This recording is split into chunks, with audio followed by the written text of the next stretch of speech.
ನಮಸ್ತೆ ಟಿವಿ 20 ಕನ್ನಡ ವಾಹಿನಿಗೆ ಸ್ವಾಗತ. ಬೆಳಗಾವಿ ಮಹಾನಗರ ಪಾಲಿಕೆಯಲ್ಲಿ ಬೆಳಗಾವಿಯು ಕರ್ನಾಟಕದ ಅವಿಭಾಜ್ಯ ಅಂಗ ಎಂಬ ಕರ್ನಾಟಕದ ಪರವಾದ ಗೊತ್ತುವಳಿಯನ್ನ ಅಂಗೀಕರಿಸುವ ತನಕ ಪಾಲಿಕೆಗೆ ರಾಜ್ಯ ಸರ್ಕಾರ ಯಾವುದೇ ವಿಶೇಷ ಅನುದಾನ ಬಿಡುಗಡೆ ಮಾಡಬಾರದು ಅಂತ ಒತ್ತಾಯಿಸಿ ಗಡಿನಾಡು ಕನ್ನಡಿಗರ ಸೇನೆ ಮಂಗಳವಾರ ಪ್ರಾದೇಶಿಕ ಆಯುಕ್ತರ ಕಚೇರಿ ಎದುರು ಪ್ರತಿಭಟನೆ ಮಾಡಿದೆ. ಕರ್ನಾಟಕ ಪರವಾದ ಗೊತ್ತುವಳಿ ಅಂಗೀಕಾರಕ್ಕಾಗಿ ಕಳೆದ 118 ದಿನಗಳಿಂದ ವಿವಿಧ ಕನ್ನಡ ಸಂಘಟನೆಗಳು ಹೋರಾಟ ಮಾಡ್ತಾ ಇದ್ದು, ಅದರ ಮುಂದುವರಿದ ಭಾಗವಾಗಿ ಈ ಪ್ರತಿಭಟನೆ ಮಾಡಲಾಗಿದೆ. ಪ್ರತಿಭಟನಾಕಾರರು ಮಹಾಪೌರ ಪ್ರೀತಿ ಕಾಮಕರ ಹಾಗೂ ಉಪ ಮಹಾಪೌರ ಹನುಮಂತ ಕೊಂಗಾಲಿ ವಿರುದ್ಧ ಘೋಷಣೆಗಳನ್ನು ಕೂಗಿ ರಾಜ್ಯ ಸರ್ಕಾರಕ್ಕೆ ಮನವಿ ಸಲ್ಲಿಸಿದ್ದಾರೆ. ಸೇನೆಯ ರಾಜ್ಯಾಧ್ಯಕ್ಷ ಬಲರಾಮ್ ಮಾಸೇನಟ್ಟಿ ಮಾತನಾಡಿ, ಮುಖ್ಯಮಂತ್ರಿ ಬೆಳಗಾವಿ ಭೇಟಿಯ ವೇಳೆ ಅವರನ್ನ ಅಧಿಕೃತವಾಗಿ ಸ್ವಾಗತಿಸದೆ ಬಳಿಕ ಪ್ರತ್ಯೇಕವಾಗಿ ಭೇಟಿ ಮಾಡಿ ಪಾಲಿಕೆಗೆ 250 ಕೋಟಿ ವಿಶೇಷ ಅನುದಾನ ಕೋರಿರುವುದು ಮಹಾಪೌರ ಹಾಗೂ ಉಪ ಮಹಾಪೌರರ ನಡೆಗೆ ಉದಾಹರಣೆಯಾಗಿದೆ ಎಂದು ಟೀಕೆ ಮಾಡಿದ್ದಾರೆ. ಪ್ರತಿಭಟನೆಯಲ್ಲಿ ಪಾಲ್ಗೊಂಡ ಕಾರ್ಯಕರ್ತರು ನಿಲ್ಲಿಸಿ ಬೆಳಗಾವಿ ಪಾಲಿಕೆಗೆ ಅನುದಾನ ನಿಲ್ಲಿಸಿ ಎಂದು ಘೋಷಣೆಗಳನ್ನು ಕೂಗಿದ್ದಾರೆ. ಕರ್ನಾಟಕ ಪರವಾದ ಗೊತ್ತುವಳಿ ಅಂಗೀಕರಿಸಿ ಸರ್ಕಾರಕ್ಕೆ ಸಲ್ಲಿಸುವ ತನಕ ಯಾವುದೇ ಅನುದಾನ ಬಿಡುಗಡೆ ಮಾಡಬಾರದು ಅಂತ ಮುಖ್ಯಮಂತ್ರಿ, ಜಿಲ್ಲಾ ಉಸ್ತುವಾರಿ ಸಚಿವ ಸತೀಶ್ ಜಾರಕಿಹೊಳಿ, ಮುಖ್ಯ ಕಾರ್ಯದರ್ಶಿ ಶಾಲಿನಿ ರಜನೀಶ್ ಹಾಗೂ ನಗರಾಭಿವೃದ್ಧಿ ಇಲಾಖೆಯ ಕಾರ್ಯದರ್ಶಿಗೆ ಸಲ್ಲಿಸಿದ ಮನವಿಯಲ್ಲಿ ಒತ್ತಾಯಿಸಿದರು. ಜಿಲ್ಲಾ ಉಸ್ತುವಾರಿ ಸಚಿವರು ಹಾಗೂ ಸ್ಥಳೀಯ ಶಾಸಕರೊಂದಿಗೆ ಸಮಾಲೋಚನೆ ಮಾಡದೆ ಮುಖ್ಯಮಂತ್ರಿ ಬಳಿ ಅನುದಾನ ಕೇಳಿರುವುದು ಸರಿಯಲ್ಲ ಅಂತ ಬಲರಾಮ್ ಮಾಸೇನಟ್ಟಿ ಆರೋಪಿಸಿದ್ದಾರೆ.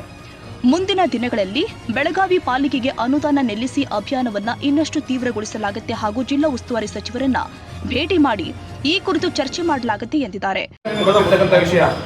ನಾವು ಬೆಳಗಾವಿ ಸಮಾಜಮುಖ ಕನ್ನಡಿಗರು ಕಳೆದ ಮಾರ್ಚ್ 26ರಿಂದ ಬೆಳಗಾವಿ ಕರ್ನಾಟಕದ ಅವಿಭಾಜ್ಯ ಅಂಗ ಹಾಗೂ ಮಹಾಜನವೇ ಅಂತಿಮ ವರದಿ ಅನ್ನುವಂಥ ಮಾತನ್ನು ಹೋರಾಟ ಮಾಡ್ತಾ ಇದ್ದೀವಿ.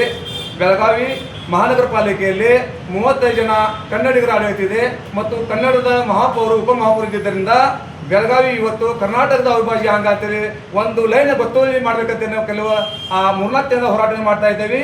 ಲಜ್ಗಿರಿತನ ಇರ್ತಕ್ಕಂಥ ಕನ್ನಡ ವಿದ್ರೋಹಿ, ಕನ್ನಡ ಸರ್ಕಾರ ವಿರೋಧಿ, ಕನ್ನಡ ನಾಡ ಜಲ ವಿರೋಧಿ ಆಗಿರ್ತಕ್ಕಂಥ ನಮ್ಮ ಮಹಾಪೌರು ಹಾಗೂ ಬಿಜೆಪಿ ಆಡಳಿತ ಇರ್ತಕ್ಕಂಥ ಮಹಾನಗರ ಪಾಲಿಕೆ ಸರ್ಕಾರ ಇವತ್ತು ಕನ್ನಡ ವಿರೋಧಿ ಚಟುವಟಿಕೆ ಮಾಡ್ತಾ ಇದೆ.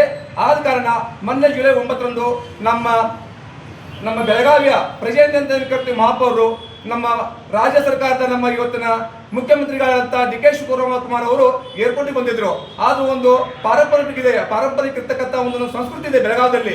ಯಾರೇ ಆಗಲಿ, ಯಾವುದೇ ಪಕ್ಷದವರಾಗಲಿ, ನಾವು ಒಂದು ಪ್ರಜೆ ಅವರು ಮುಖ್ಯಮಂತ್ರಿ ಬರಬೇಕಾದ್ರೆ ಏರ್ಪೋರ್ಟ್ಗೆ ಹೋಗಿ ಅವ್ರನ್ನ ಸ್ವಾಗತ ಮಾಡ್ಕೊಳ್ಬೇಕಂತ ಒಂದು ಪರಂಪರೆ ನಮ್ಮದು. ಅದನ್ನು ಇವತ್ತು ಅದನ್ನು ಇವತ್ತು ಬಿಜೆಪಿ ಅಡೆತಿರ್ತಕ್ಕಂಥ ಮಹಾನಗರದಲ್ಲಿ ಅದನ್ನು ಇವತ್ತು ಮುರಿದಾಕಿದಾರ. ಅದಕ್ಕೆ ಧಿಕ್ಕಾರವಿರಲಿ. ಮತ್ತು ಮೊನ್ನೆ ಯಾವುದು ಉಸ್ತುವಾರಿ ಸಚಿವ ಸತೀಶ್ ಜಾರಕಿಹೊಳಿ ಇಲ್ದ, ಅವ್ರ ಸದಸ್ಯ ಶಾಸಕರು ಯಾರ್ದೂ ಇಲ್ದ ಕಳ್ಳತನ ಮಾರ್ಗವಾಗಿ ಹೋಗಿ ಸೇವೆಯವರಿಗೆ ಭೇಟಿಯಾಗಿ 250 ಕೋಟಿ ಅನುದಾನ ಕೇಳ್ತಾರ. ಇದು ಲಜ್ಜೆಗಳಿತನ. ಯಾಕಂದ್ರೆ ಇವರಿಗೆ ಬೆಳಗಾವಿ ನಮ್ಮದು ಕರ್ನಾಟಕದ ಅನ್ನೋದಕ್ಕೆ ಇವರಿಗೆ ಅಭಿಮಾನ ಸ್ವಾಭಿಮಾನ ಇಲ್ಲ. ಮತ್ತು 250 ಕೋಟಿ ಕೇಳಲಿಕ್ಕೆ ಇವ್ರಿಗೆ ಯಾವ ಹಕ್ಕೈತಿ? ಇವ್ರು ನಾಚಿಕೆ ಮಾನ ಮರ್ಯಾದೆ ಇಲ್ಲ. ಇವ್ರು 250 ಕೋಟಿ ಅನುದಾನ ಬೇಕಾದ್ರೆ ಮಾಡಿಸ್ಕೋಗ್ಲಿ ಹೋಗ್ಲಿ, ಇವರು ನಾವು ರಾಜ್ಯವನ್ನು ಬಿಟ್ಟು ಅನ್ನುವಂಥ ಮಾತು ಹೇಳ್ತಾ ಇದ್ದೀನಿ. ಎಲ್ಲಿವರೆಗೆ ಮಹಾನಗರ ಪಾಲಿಕೆ ಬೆಳಗಾವಿ ಕರ್ನಾಟಕದ ಅವಿಭಾಜ್ಯ ಅಂಗ ಮಹಾಜನ ಮಂತ್ರಿ ವರದಿ ಅನ್ನುವಂಥ ಎಲ್ಲರಿಗೂ ಗೊತ್ತು ಆಗೋದಿಲ್ಲ, ಅಲ್ಲಿವರೆಗೆ ನಮ್ಮ ಕರ್ನಾಟಕ ಸರ್ಕಾರದಿಂದ ಯಾವುದೇ ಅನುದಾನವನ್ನು ಮಹಾನಗರ ಪಾಲಿಕೆ ಬಿಡುಗಡೆ ಮಾಡೋಣ ಅಂತ ನಾವು ಒತ್ತಾಯ ಮಾಡ್ತಾ ಇದ್ದೀವಿ.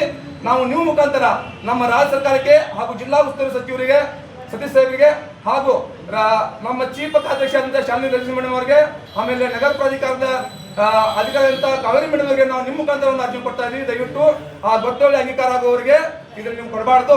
ಯಾಕಂದ್ರೆ ಇವತ್ತಿನ ನಾವು 2ನೇ ಹಂತದ ಇವತ್ತವನ್ನ ಹೋರಾಟವನ್ನು ಕೈಗೊಂಡಿದ್ದೀವಿ.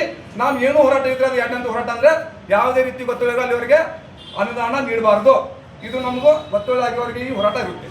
ಹೆಚ್ಚುವರಿ ಪ್ರಾದೇಶಿಕ ಆಯುಕ್ತ ಬಿರಾದರ್ ಅವರಿಗೆ ಮನವಿ ಕೂಡ ಸಲ್ಲಿಸಲಾಗಿದೆ. ಪ್ರತಿಭಟನೆಯಲ್ಲಿ ಸಂತೋಷ್ ಮಾಸೇನಟ್ಟಿ, ಸಂತೋಷ್ ತಳ್ಳಿಮನಿ, ಎಸ್ ಮೂಕನವರ, ಮಂಜುನಾಥ್, ಶಾನೂರ ಮುಚ್ಚಂಡಿ, ಜ್ಯೋತಿಕುಮಾರ್ ಹುಲ್ಲೆನವರ್, ರಾಹುಲ್ ಭೋಸ್ಲೆ, ಆನಂದ್ ಬಿಲಾವರ್, ಶಿವಾಜಿ ಗುರವ, ಸಾಗರ ಪೂಜೇರಿ, ಅನು ಎಸ್.ಆರ್, ವಂದನಾ ಹೊರಕೇರಿ ಸೇರಿ ಹಲವರು ಭಾಗಿಯಾಗಿದ್ದರು.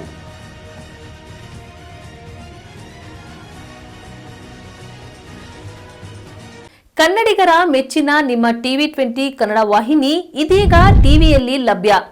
ಕರ್ನಾಟಕ ಮತ್ತು ದೇಶ ವಿದೇಶದ 360 ಡಿಗ್ರಿ ಸುದ್ದಿ ವಿವರವನ್ನ ಪಡೆಯುವುದಕ್ಕೆ ಟಿವಿ 20 ವಾಹಿನಿಯನ್ನು ಲೈಕ್ ಮಾಡಿ, ವಿಡಿಯೋಗಳನ್ನು ಶೇರ್ ಮಾಡಿ, ಕಮೆಂಟ್ ಮಾಡಿ, ಸಬ್ಸ್ಕ್ರೈಬ್ ಮಾಡಿ. HCN ಕೇಬಲ್ 842 ನಂಬರ್ನಲ್ಲಿ ಹುಕ್ಕೇರಿ ತಾಲೂಕು ಹಾಗೂ ಸಂಕೇಶ್ವರದ ಸುತ್ತಮುತ್ತಲಿನ ಹಳ್ಳಿಗಳಲ್ಲಿ ಲಭ್ಯ. PCN ಕೇಬಲ್ 129 ನಂಬರ್ನಲ್ಲಿ ಹಾರುಗೆರೆ ಸುತ್ತಮುತ್ತಲಿನ ಹಳ್ಳಿಗಳಲ್ಲಿ ಲಭ್ಯ. ರಾಯಬಾಗ್ ಡಿಜಿಟಲ್ ಚಾನೆಲ್ ಕೇಬಲ್ 80ನೇ ನಂಬರ್ನಲ್ಲಿ ರಾಯಬಾಗ ತಾಲೂಕಿನ ಸುತ್ತಮುತ್ತಲಿನ ಹಳ್ಳಿಗಳಲ್ಲಿ ಲಭ್ಯ. ಯುಡಿಸಿಎನ್ ಕೇಬಲ್ ನೆಟ್ವರ್ಕ್ ಉಗಾರ ಸುತ್ತಮುತ್ತಲಿನ ಹಳ್ಳಿಗಳಲ್ಲಿ ನಿಮ್ಮ ಟಿವಿ 20 ಕನ್ನಡ ವಾಹಿನಿಯೂ ಲಭ್ಯ.